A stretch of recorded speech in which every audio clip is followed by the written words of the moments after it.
Oh ini Batu Tiban. Seperti gitu Jangkar ya ternyata ya.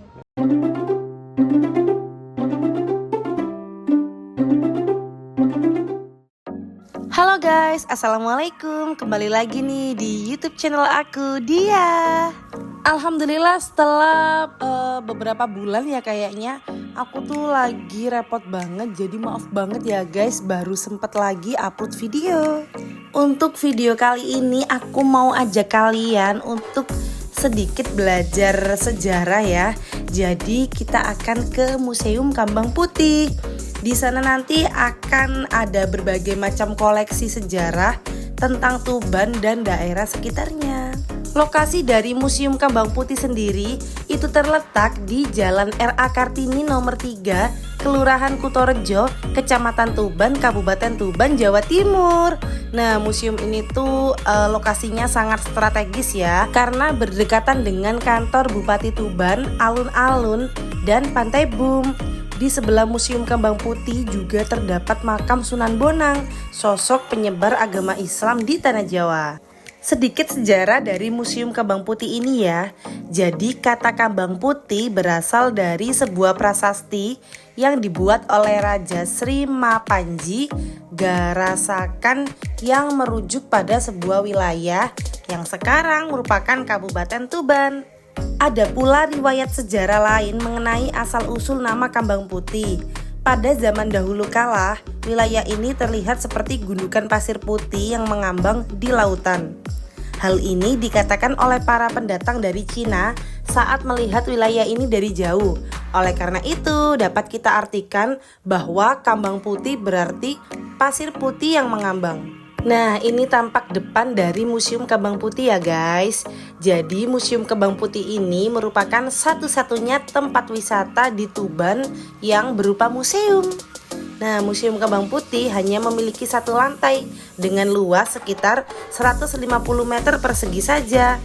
Namun hingga bulan Agustus 2021 koleksinya tuh mencapai 5.774 buah. Jadi hal pertama yang dilakukan ketika memasuki Museum Kambang Putih ini, kalian wajib lapor ya di resepsionis di komputer yang disediain ini. Nanti kalian isi aja untuk nama, alamat, nomor telepon, ya informasi seputar itu ya. Untuk jenis koleksi di Museum Kambang Putih, mayoritas peralatan laut yang didapat dari penyelaman di laut, terutama itu di Pantai Bum. Nah, pada zaman dulu nih, Pantai Bum itu pernah menjadi pelabuhan terbesar berskala internasional loh, sehingga menyimpan banyak benda-benda yang berkaitan dengan perlengkapan kelautan dari berbagai negara. Ini yang pertama aku menuju ke peta wisata yang ada di Kabupaten Tuban ya. Itu banyak banget tempat wisatanya.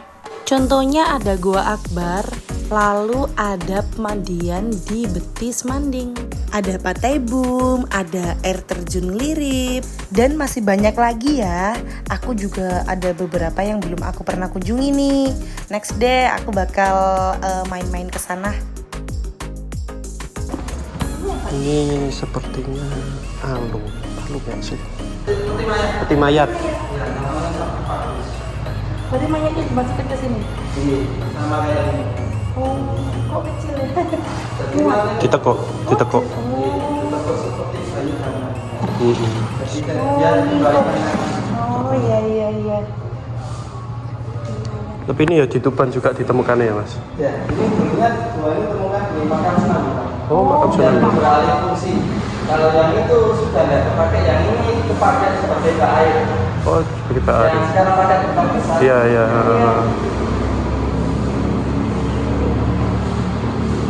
Gede ya? Iya. Gede abad lagi. Ya iyalah, waktu gede banget. Let's go next. Mau lihat ini dulu ya? Mau lihat ini dulu nggak? Makara. Tak kira emang keruak, tapi emang ternyata seperti itu. Iya korosi. Makara itu apa? Oh, asal gua terus montong. Batu apa itu? Itu lah pokoknya. Kapak ini peninggalan prasejarah. Kapak, tapi kok kayak itu ya? Kayak watu biasa. Ujung tombak. Ini apa? Permata. Ini baju-baju. Oh, kabacor. Astagfirullahaladzim. Baju Barbie ya. Zaman dulu ngapain ada Barbie? Kapak Kamu, corong. aduh, ini prasejarah saya. Iya. Ini makanya belajar. Ini apa? Kayu nggak sih? Kayu yang Mungkin fosil itu. ya kayak kayu Enggak. tapi dia. Fosil kayak ini dinosaurus loh sama. Oh, Persendian. terklik gitu loh. Persendian itu loh. Ini batu ya. Mm-mm. Nggak ada keterangan. Fosil-fosil. Ini loh fosil mandibula. Zoom. Fosil mandibula elepas. Itu loh baru ditemukan 20 Juni 2016. Ini fosil-fosil laut ya. Oh iya. Tuh fosil kerang itu loh. Ih, kerang-kerang lucu. Ih, fosil culabada. Culabada. Culabada. Apa lagi? Itu apa? Binatang-binatang apa? Ini kita harus. Oh iya. Bangsa sapi dan kawan-kawan. Ini next. Hamparan pasir. Jenis-jenis. Kuarsa Oh. perbukitan. Langsung masuk ya loh. Oh, fosil dua dari toples. Ini pasir. Lebih ke- pasir. Ini batu. Dengan pasir ini banyak. Ini video aja sih. Sampai bulat. Ini dulunya punyanya dinas pertambangan. Mana? Ini Ini. ini kan hasil pertambangan yang ada di Tuban. Pantes. Iya. Dan dinas pertambangan tahun 2017 itu 18 kan sudah nggak ada. Nggak ada, ya. Provinsi. Terus daripada nggak digunakan bisa Iya. diminta sama museum. Iya. Ini aja fotonya foto lama. Makanya sampai sudah Kita bulan. mau cari itu mungkin udah berubah semua. Iya, Iya. berubah itunya kondisinya. Jadi mesinnya sampai terus gak terlihat. Ini minyak mentah ya. Oh, ini minyak? Iya, ini minyak. Minyak. Minyaknya dulu. Sampai dinyala sampai mengental berapa lama ini. Minyak mentah. Ini tahun 2001. Ini bedanya apa iki ambek iki? Sama nggak sih? Oh, ini tercampur air. Ini sih nggak tercampur air. Mengental dia. Ya, ini loh sama kayak itu plus ini sama ini. Mas kami juga. Gede ya? Gede. Gede banget.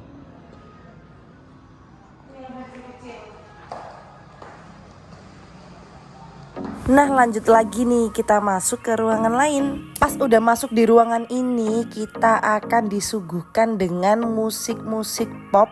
Musik-musik popnya itu yang terbaru ya. Dan ruangan ini juga ber-AC, jadi kalian jangan khawatir akan kepanasan atau gerah karena ini tuh dingin di sini.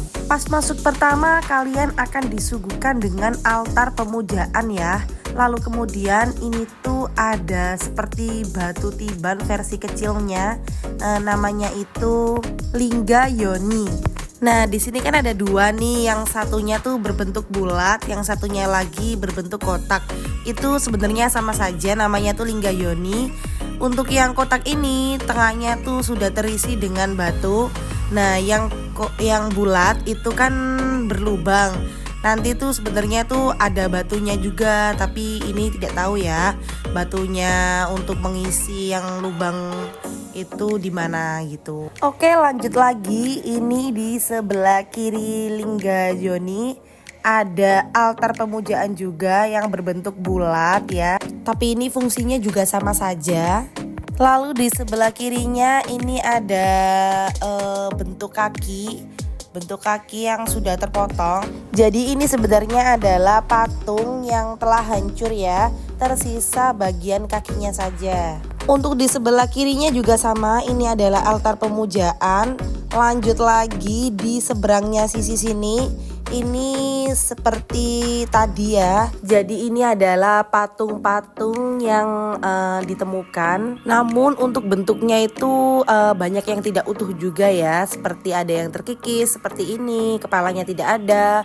Lalu ada yang retak bagian tengahnya, lalu disambungkan kembali. Namun demikian tetap untuk di bagian bawah arcanya ini, patungnya ini tuh ada sebagian informasi sedikit ya yang bisa kalian baca. Lalu ini ada patung Ganesha. Jadi arca Ganesha ini tuh berbentuk gajah ya. Lalu dikenal juga sebagai dewa pelindung, dewa ilmu pengetahuan, dan juga dewa kebijaksanaan. Lanjut lagi di sebelah paling ujung ya, paling ujung kanan ini tuh ada arca yang telah hilang kepalanya, tapi tetap di bawahnya ada informasi yang bisa kalian baca. Nah ini kan altar pemujaan yang aku bilang tadi. Jadi ini tuh namanya Prasasti Gesikan. Nah ini lalu di sebelah kanannya atau sebelah kiri saya ini tuh ada semacam gentong ya.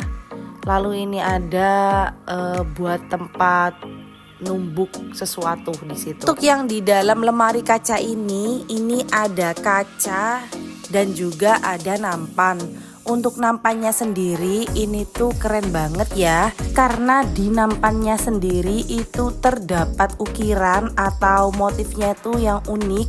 Jadi seninya orang zaman dulu itu memang gak main-main ya, keren-keren, cakep dan unik-unik. Lalu untuk yang lemari kaca bagian atasnya ini ada sangku. Lanjut lagi kita masuk bagian dalamnya. Masuk pertama ini disambut dengan pedang dan jangkar yang besar banget di tengah. Lalu di sebelah kiri ini ada berbagai macam keramik. Mulai dari ada mangkok, ada tutup mangkok, ada sendok. Jadi memang peninggalan-peninggalan di sini semacam sendoknya atau mangkoknya itu ada yang tidak utuh ya, alias pecah atau remuk. Lalu lanjut lagi kita ke jangkar yang besar banget. Jadi jangkar sendiri itu adalah perangkat penambah kapal di dasar perairan ya, sehingga tidak berpindah tempat karena hembusan angin atau arus gelombang. Lalu ini ada pedang. Ini tuh pedangnya ditemukan di lautan ya. Jadi ini adalah pedang pasukan Mongol. Kalian tahu Mongol itu di mana? Jadi Mongol itu ada di daerah Cina. Jadi pada zaman dahulu mereka tuh mau menyeberang ke tanah Jawa. Karena pedangnya tuh ditemukan di lautan, makanya pedangnya itu banyak karangnya. Lalu di belakangnya jangkar ini ada ekor kapal atau kemudinya kapal. Jadi ini tuh peralatan kendali untuk mengubah arah gerak kapal. Selanjutnya ini ada yang di lemari kaca adalah guci-guci peninggalan zaman dahulu.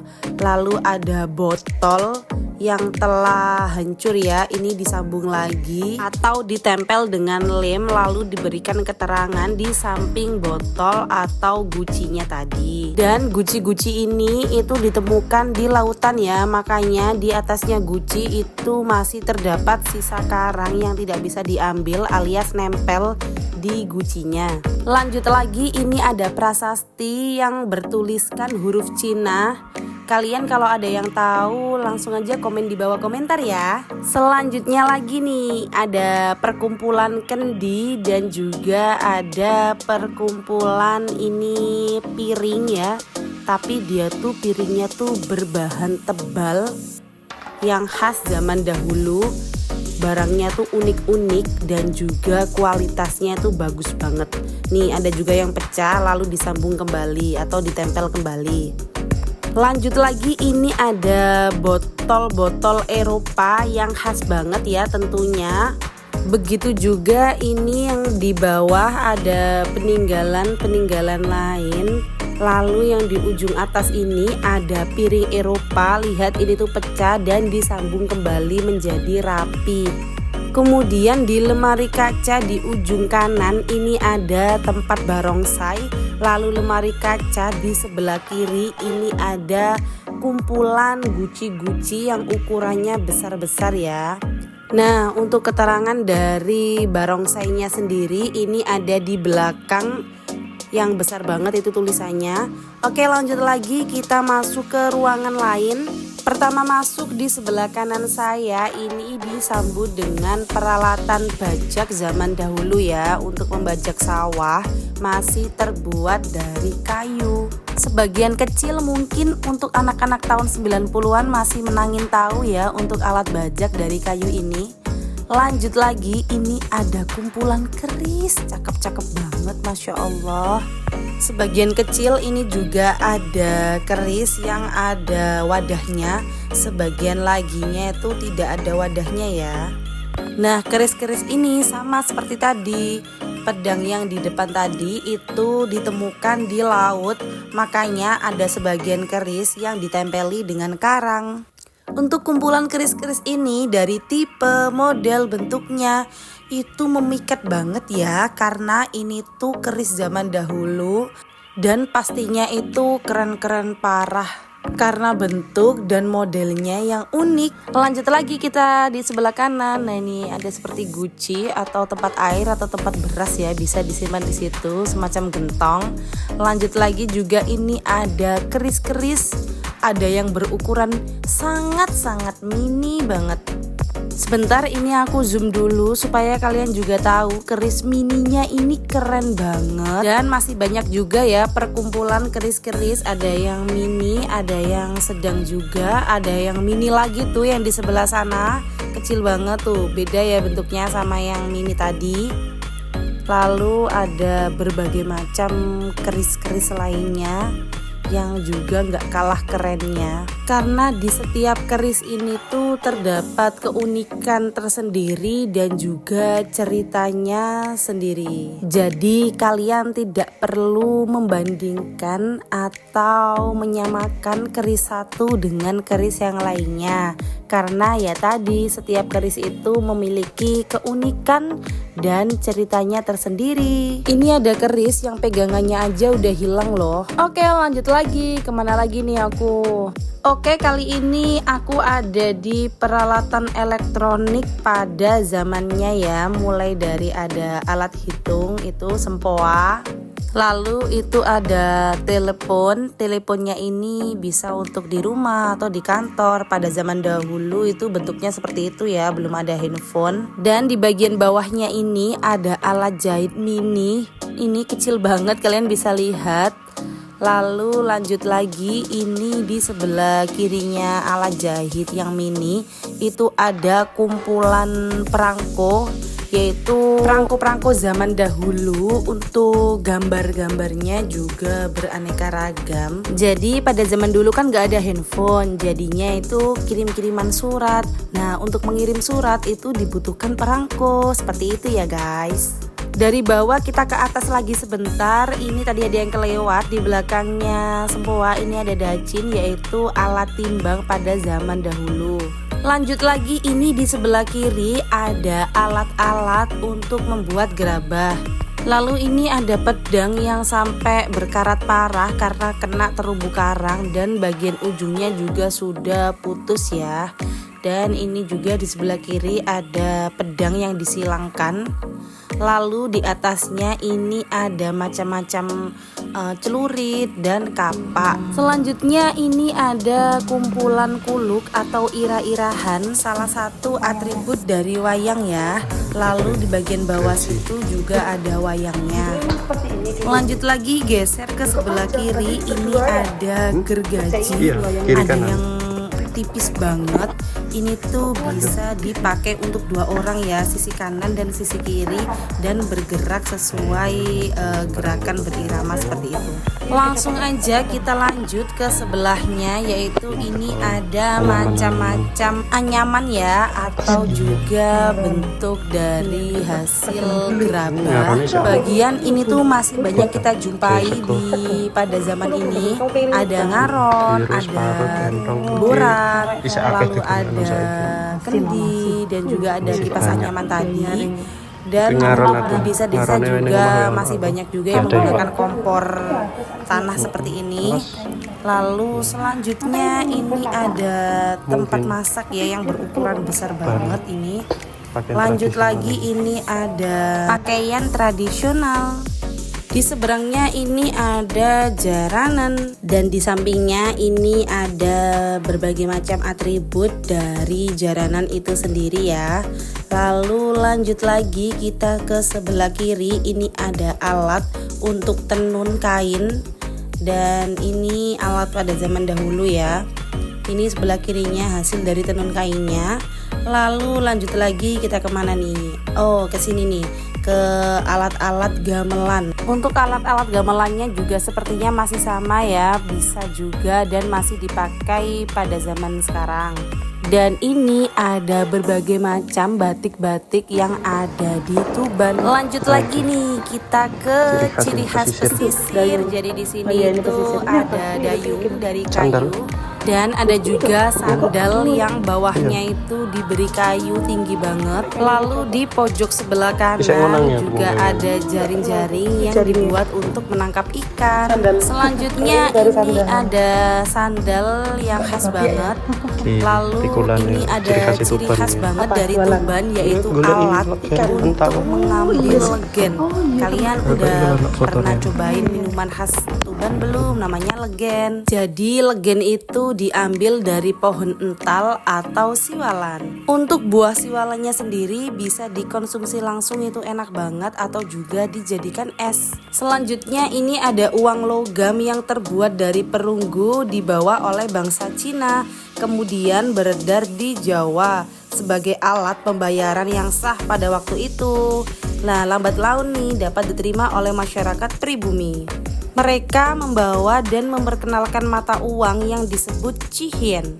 Sekitar tahun 1954 masih dijumpai uang kepeng yang dipakai di Sumatera. Bahkan di Bali digunakan sampai saat kegiatan upacara atau ritual.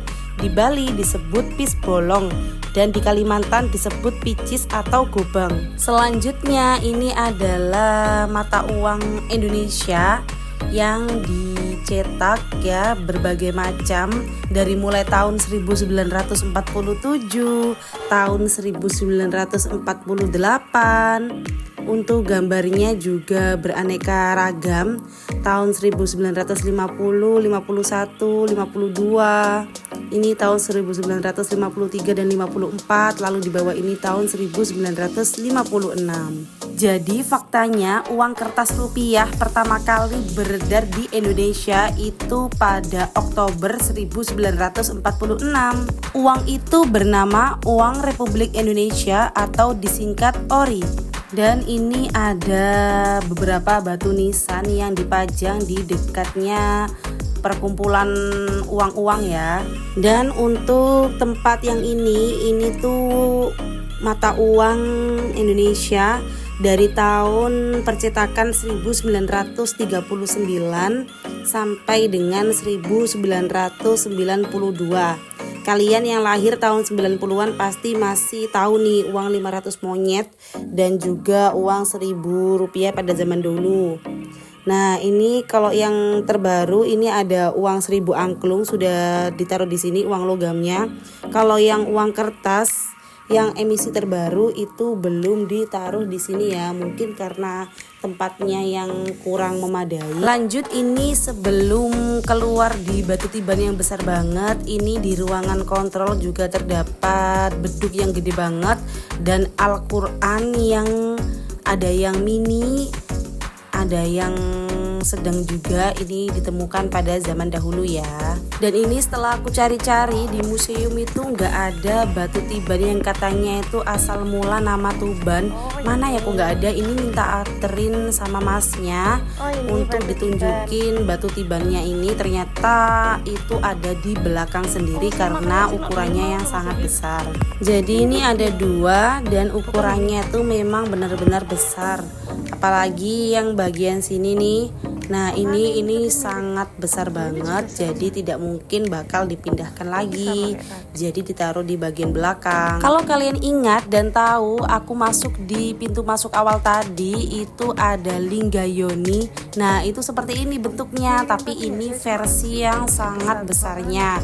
Jadi ini namanya tuh batu tiban, yang dimana tengahnya itu berlubang. Nah kita sampai di penghujung, ini dekat banget dengan pintu keluar. Jadi ini adalah kumpulan koleksi masterpiece Kalpataru. Ini berbagai macam tulisan ya, kalian bisa baca di sini. Lalu di sebelahnya pintu keluar ini terdapat berbagai macam tulisan, dan kalian juga bisa mengutarakan kata-kata kalian itu lalu ditempelkan di sini ya. Ayo kita keluar karena kita sudah selesai. Alhamdulillah ya, telah selesai masuk pada Museum Kabang Putih ini. Kita jadi tahu, belajar banyak sedikitnya untuk mengenal lebih banyak tentang Tuban. Gimana kalian jadi tertarik kan berkunjung dan belajar sejarah tentang Tuban di Museum Kabang Putih ini? Ini adalah sejarahnya Kabang Putih, yakni itu Prasasti Kabang Putih 1050. Untuk sejarahnya Kabang Putih sendiri itu udah aku jelaskan di awal video tadi ya. Oke guys, terima kasih yang sudah menonton. See you in my next video. Bye. Assalamualaikum.